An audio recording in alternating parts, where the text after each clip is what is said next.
আমার লেখা একটি গল্প। কোনো এক মেয়ে। প্রথম পর্ব।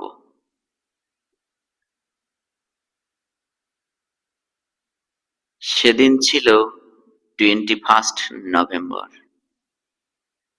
কুয়াশাচ্ছন্ন শিশির ভেজা সকালে কর্মসূত্রে বেরিয়ে পড়লাম কলকাতার বুকে। সাথে আমার ভাইপো এমডি রনি। দুজন মিলে উঠে পড়লাম বনগাঁ শিয়ালদা 8:30টার লোকাল। দুজনে মোবাইলে আড্ডায় মেতেছি। ট্রেনটা ততটা ভিড় নেই, বেশ খুশ মেজাজে। হঠাৎ গোবরডাঙ্গা স্টেশন থেকে একটা মেয়ে উঠল। সামনের সিটটা খালি ছিল, তাই আমাদের সামনাসামনি জানলার পাশের সিটে বসে পড়ল। তাকে প্রথম দেখেই দুরন্ত সাইক্লোনের মতো দমকা ঝড়ে একরাশ রামধনু এঁকে দিল আমার হৃদয় জুড়ে। শীতের ঝাপটা হাওয়ায় তার এলোমেলো চুল বারবার মুখের সামনে অহেতুক ডিস্টার্ব করছিল। তার হরিণী চোখ মাঝে মাঝে হারিয়ে যাচ্ছিল আমার উতাল সমুদ্রে। নিজের স্পন্দন নিজেই শুনতে পাচ্ছিলাম। শরীরটা জাস্ট ঠান্ডা হয়ে আসছিল। যদি একবার কথা বলতে পারতাম।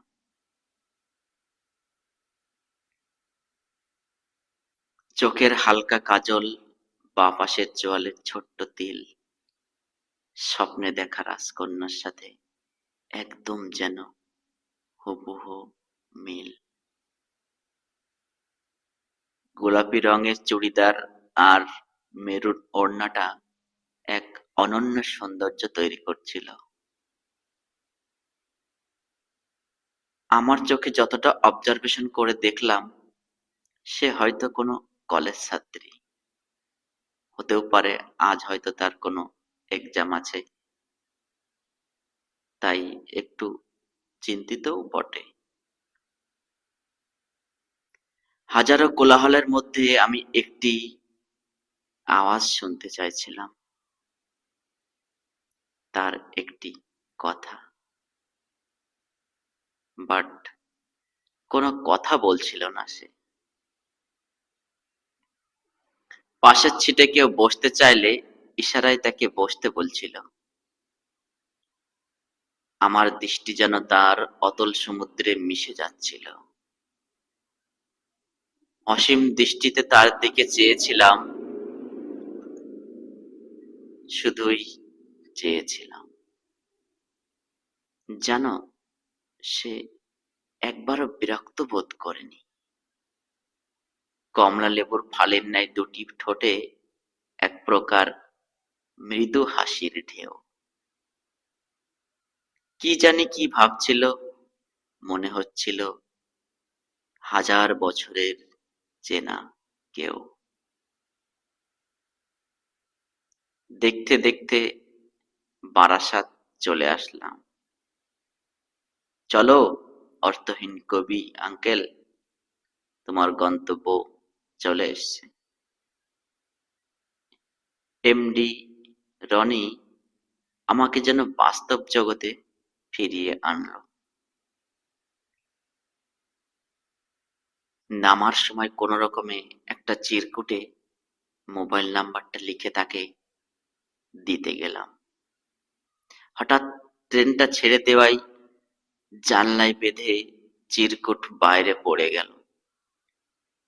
সে তখনও জানলা দিয়ে হাত বাড়িয়ে আমার দেখে চেয়েছিল।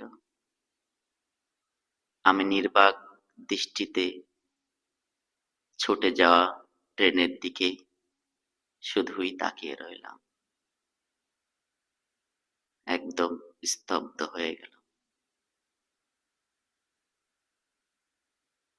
হ্যাঁ, গল্পটা হয়তো এখানেই শেষ হতে পারত, বাট আজ সকালে আমার মেসেঞ্জারে একটা এসএমএস এসছে। পায়েল নামে কোনো এক ফেসবুক আইডি থেকে আজ একটা মেসেজ এসছে। সে লিখেছে, হাই। আমি রিপ্লাই দিলাম, হ্যালো, কে? রিপ্লাই এলো, 21 নভেম্বর, বনগাঁ শিয়ালদা লোকাল। আমি অবাক হলাম, আবার লিখলাম, কে? অ্যান্সার এলো, কোনো এক মেয়ে। পরবর্তী পর্ব দেখার জন্য অপেক্ষা করুন আমার দ্বিতীয় পর্ব।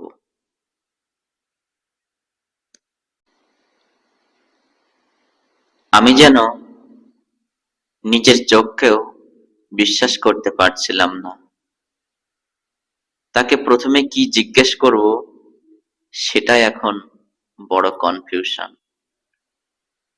বললাম, কিভাবে খুঁজলে আমায়? রিপ্লাই এলো,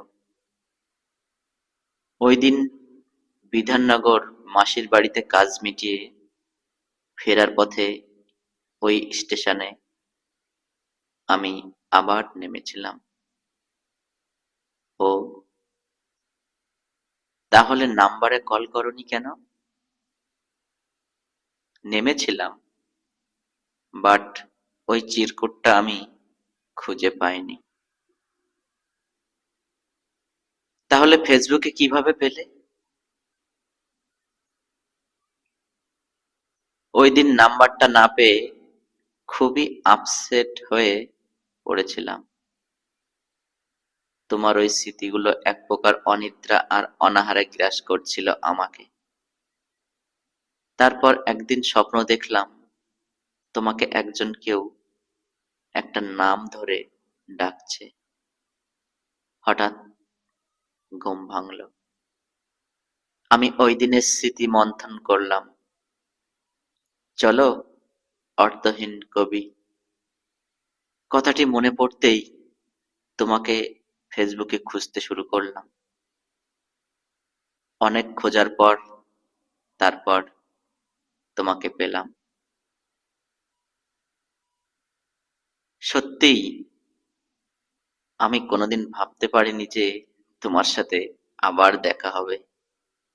আচ্ছা, এটাকে তোমার বুদ্ধিমত্তার প্রশংসা করব, নাকি ভালোবাসার টান? চল ঝুট্টা, কত শখ! যার জন্য এসব ছাইপাশ লেখো, সে কে? কি লিখি গো? ওই যে তোমার কবিতা। ও, তুমি পড়েছো? হুম, বেশ কয়টা। আর গানটা? কোন গান? অভিমানী মন শোনে না বারণ, তোকে পেতে চাই বারে বার, ওই প্রেম সাগরে আমি ডুবে মরি যে, তোকে ছাড়া এ জীবন বেকারা। হুম, বেশ রোমান্টিক। আর কি কি জানো তুমি? সব কথা কি এসএমএস এ হবে? প্লিজ ফোন করো না একবার, কথা বলি। আমি তো কথা বলতে পারি না। মানে, কি বলছো? কিছুই বুঝতে পারছি না। ওই পায়েল, কি হলো? No reply. সবুজ আলোটা নিভে গেল। বুঝলাম সে এখন অফলাইন। তারপর সে বেশ কিছুদিন নিরুত্তরের মাঝে হারিয়ে গেল। No message, no reply. আমি তার উত্তরের আশায় ব্যাকুল হয়ে উঠলাম। হঠাৎ একদিন সন্ধ্যায় মেসেজ এলো, কাল বিকাল ৩টায় বিড়া ওয়াটার ভ্যালি পার্ক যাচ্ছি, পারলে একবার এসো। নিচে বড় বড় করে লেখা আছে, কোনো এক মেয়ে। আমি চমকে উঠলাম। হঠাৎ একরাশ দমকা হাওয়ায় আমার টেবিলের বই খাতাগুলো একদম এলোমেলো করে দিল। আমি অনেকটা স্বস্তির নিঃশ্বাস নিয়ে নিজেকে কিছুটা সামলালাম। পরের দিন বনগাঁ থেকে 12টা 47-এর ট্রেন ধরে ওই পার্কে পৌঁছালাম। তার মেসেজ অনুযায়ী পুকুরের সামনে আম গাছের বেড়ির কাছে এসে দাঁড়ালাম। কমলা রঙের চুড়িদার পরা একটি মেয়ে ওখানে বসে আছে। আমি বললাম, কে? পায়েল? আমাকে দেখে সে বলল, না, আমি পায়েলের মাসির মেয়ে সুমি। ও, তাহলে পায়েল আসেনি? না, আসেনি, বাট আমাকে পাঠিয়েছে তোমাকে কিছু কথা বলার জন্য। আচ্ছা, তুমি কতটুকুই বা জানো পায়েলকে? আমি বললাম, যদি কেউ নিজের থেকে সত্যিটাকে লুকিয়ে রাখে তাহলে কি করে জানবো? আহা, এখানে সত্য মিথ্যার প্রশ্ন নয়, এখানে একটা সত্যের মাঝে দাঁড়িয়ে আছে দুজনের জীবন। তুমি কি জানো অ্যাকচুয়ালি তোমার পায়েল কথা বলতে পারে না? আমি অবাক হলাম।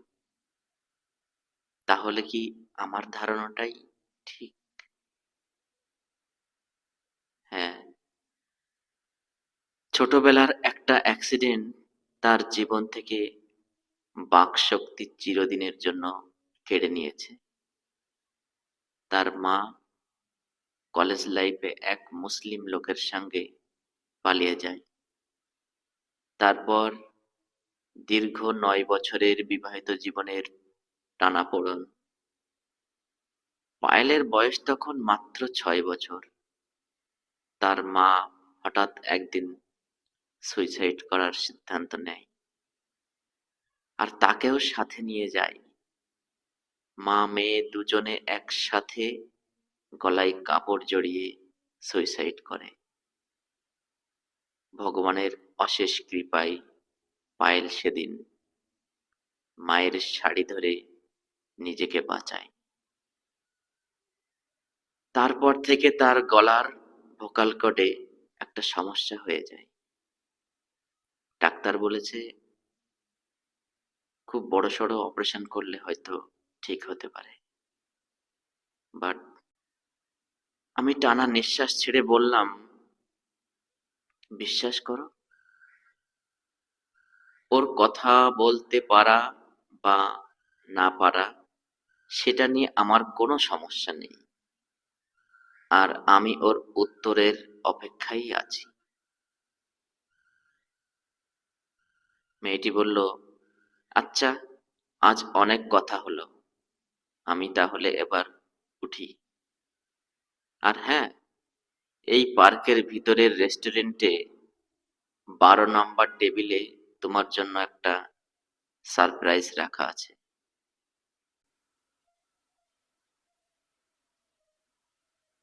তারপর মেয়েটির কথা অনুযায়ী আমি ওয়াটার ভ্যালি পার্কের রেস্টুরেন্টে গিয়ে 12 নম্বর টেবিলে বসলাম। টেবিলে বসতেই রেস্টুরেন্টের এক ওয়েটার এসে এক প্লেট পাস্তা দিয়ে গেল। আমি কিছু জিজ্ঞাসা করার আগেই আর একটা প্লেট আমার টেবিলে সামনে রেখে দিল। আমি ওই প্লেটের ঢাকনা খুলতেই দেখলাম একটা টিস্যু পেপার, একটা রুমাল আর একটা সাদা কাগজের লেখা চিঠি। আমি রুমালটা খুলতেই দেখলাম তার ভিতরে বেশ সুন্দর করে হাতে কাজ করা সেলাইয়ের উপর লেখা কোনো এক মেয়ে। তখন আর আমার কিছুই বুঝতে বাকি রইল না। আচ্ছা, ওকে তো আমি কখনো বলিনি আমি পাস্তা খেতে ভালোবাসি, তাহলে ও কিভাবে জানলো? তারপর খেতে খেতে হঠাৎ ভাবলাম, দেখি তো চিঠিতে কি লিখেছে মেয়েটা।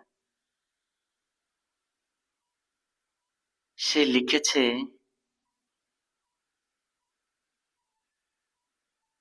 কালো জামাটাতে আজ তো তোমাকে বেশ সুন্দর লাগছিল। আমি চমকে উঠলাম। আমি এদিকে ওদিকে তাকিয়ে দেখলাম, কই কেউ তো নেই। ভাবলাম ও হয়তো আমাকে লুকিয়ে লুকিয়ে দেখছে। কিন্তু পরের লাইনটা পড়ে দেখলাম, এদিকে ওদিকে খুঁজে কোনো লাভ হবে না, মনোযোগ দিয়ে পাস্তাটা খেয়ে নাও। আরে হাদারাম, যখন পার্কে ঢোকার মুখে তোমার সঙ্গে ধাক্কা লাগলো তখন তো তুমি চিনতে পারলে না, তাহলে এখন কেন তুমি আমাকে খুঁজছো? হ্যাঁ, ওই যে বোরকা পরা যে মেয়েটার সঙ্গে তোমার ধাক্কা লাগলো, তোমার হাত থেকে ডায়েরিটা পড়ে গেল, হ্যাঁ ওটাই আমি ছিলাম।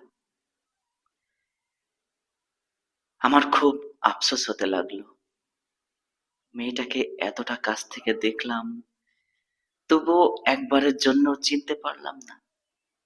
কি জানি আজকের দিনটাই হয়তো আমার পুরোটাই বৃথা। সে লিখেছে, এই শোনো না, আমি রেস্টুরেন্টের বিলটা মিটিয়ে দিয়েছি, তুমি খাওয়া হয়ে গেলে সাবধানে বাড়ি যেও, আমরা চলে যাচ্ছি। তুমি যখন চিঠিটা পড়ছো তখন হয়তো আমরা ট্রেনে বসে আছি, তবে রাতে এসএমএস করো। আর হ্যাঁ, এই যে অতিরিক্ত সিগারেট খাওয়ার অভ্যাসটা ত্যাগ করো, না হলে কিন্তু আমার কাছে তুমি খুব বকুনি খাবে। চিঠিটা ভাঁজ করে পকেটে রেখে দিলাম। ভাবলাম মানতেই হবে, মেয়েটার বুদ্ধি আছে। তারপর পার্ক থেকে বেরোনোর সময় সেই ধাক্কা লাগা ঘটনাটা আমি আর একবার রিমাইন্ড করলাম। ইস, আমি সত্যিই খুব বোকা, আমি সত্যিই খুব বোকা। বাড়ি ফিরতেই মনটা খুব খারাপ হয়ে গেল। রাত 10টা পর্যন্ত অপেক্ষা করলাম, কিন্তু সে অনলাইনে এলো না। তারপর অনেক রাত, হয়তো 2টো বাজে, হঠাৎ মেসেজ এলো। কি ব্যাপার, এখনো ঘুমাওনি? কার কথা ভাবছো? ওই শয়তান, আমি কি বুঝি না সারাদিন অনলাইনে কি করো? আরে বাবা, যার জন্য চুরি করলাম সেই বলে চোর। তোমার জন্য অপেক্ষা করতে করতে এত রাত, আর তুমি কিনা এখন আমাকে উল্টে কথা শোনাচ্ছ। হ্যাঁ, তুমি তো চোরই বটে। এই যে আমার মনটা চুরি করে তুমি দিব্যি ভালো আছো। আমি দিব্যি ভালো আছি? কি বলো তুমি? আমি তো সারাদিনই চাই তোমার সঙ্গে কথা বলতে, তুমিই তো অনলাইনে আসো না। সে লিখলো, আমি মামার কাছে ছোটবেলা থেকে মানুষ, এখানে চাকরের মতো থাকতে হয়, সব সময় অনলাইনে ফোন নিয়ে বসে থাকতে পারি না। সারাদিন আমাকে সংসারের অনেক কাজ করতে হয়। যদি কোনো কাজ বাদ থেকে যায়, আমার মামি সন্ধ্যার সময় অনেকগুলো কথা শোনায়। কোনো একবার কল থেকে জল আনতে গিয়ে মাটির কলসি হাঁড়িটা ভেঙে গিয়েছিল। মামি আমাকে একটা চড় মেরে বলেছিল, তোর মাটা মরে গেছে, কিন্তু কেন যে তোকে বাঁচিয়ে রেখেছে সেটা একমাত্র ভগবানই জানে। আমি যদি কোনো কাজ পেতাম, আমি সত্যিই বলছি, আমি মামার বাড়িতে এইরকম চাকরের মতো পড়ে থাকতাম না। তিন বেলা খাবার খোটা, কখনো আবার গরম খুন্তির ছেক, আর তুমি কিনা বলছো আমি এখানে আছি বেশ। কই, আগে তো কখনো বলনি তোমার মামি এতটা বদমেজাজি আর এত নিষ্ঠুর। আরে এসব কথা বাদ দাও, তোমার কথা বলো, তোমার কি খবর? আমি বললাম, এই তো 2 মাস পর আমার একটা ইন্টারভিউ আছে, একটা প্রাইভেট ব্যাংকের জবের অফার এসেছে। তো ইন্টারভিউটা দিয়ে দেখি ওটাতে কি হয়। শুনেছি মাইনেটাও নাকি খুব ভালো। আরে সোনা বাবু, এখন তাহলে আপনি কি করেন? এটা কি হেয়ালি করলেন না প্রশ্ন করলেন? সে বলল, অবভিয়াসলি এটা আমার একান্তই অবুঝ মনের প্রশ্ন। এখন আমি ছোটখাটো একটা মাইক্রো ফাইন্যান্সে লোন রিকভারির কাজ করি, আর একটা পত্রিকায় ছোটখাটো কবিতা লেখার কাজ করি, আর বাকিটা সময় সারাক্ষণ ফেসবুকে। হ্যাঁ, সে তো জানি তুমি অনলাইনে সারাদিন কি করো। আমি তোমার সম্পর্কে সব খবর খাবরাই রাখি। ফেসবুকে তুমি কোথায় কোথায় কার কার লাইভে থাকো আমি সবই জানি। এমন একটা রোমান্টিক সিচুয়েশনে তুমি শুধু ঝগড়া করতে চাও, তাই না? একটা ভিডিও কল করো তো দেখি তোমাকে। সে বলল, এখন রাত 2:30 বাজে, আমি যদি এখন ঘরের লাইট অন করি, আমার মামি এসে আমার চুলের মুঠ ধরে ঘর থেকে বের করে দেবে। থাক, বুঝে গেছি, তাহলে একটা ছবি অন্তত পাঠাও। সে রেগে গিয়ে বলল, হুম, ছবি পাঠাচ্ছি? সামনে থেকে গায়ে ধাক্কা লাগলে যে মানুষ চিনতে পারে না, আমি তার কাছে আবার ছবি পাঠাবো? আরে বাবা, চিনবো কি করে? সেই ট্রেনের ভিতরে কবে দেখেছি তোমাকে, এখন তো তোমার মুখের ছবিটাও ভুলে গেছি। সে আবার রেগে গেল। হ্যাঁ হ্যাঁ, তুমি ভুলবেই তো, আমি জানি তো। সত্যি অবাক হয়ে যাই, কি করে যে তুমি আমার ছবিটা ভুলে গেলে। ভুলবেই তো। আর সত্যি তো, আমি কি বা হই তোমার, কেনই বা মনে রাখবে আমার। তারপর সে অফলাইন হয়ে গেল। ইস, কেন যে ছবি ভুলে যাওয়ার কথাটা বলতে গেলাম।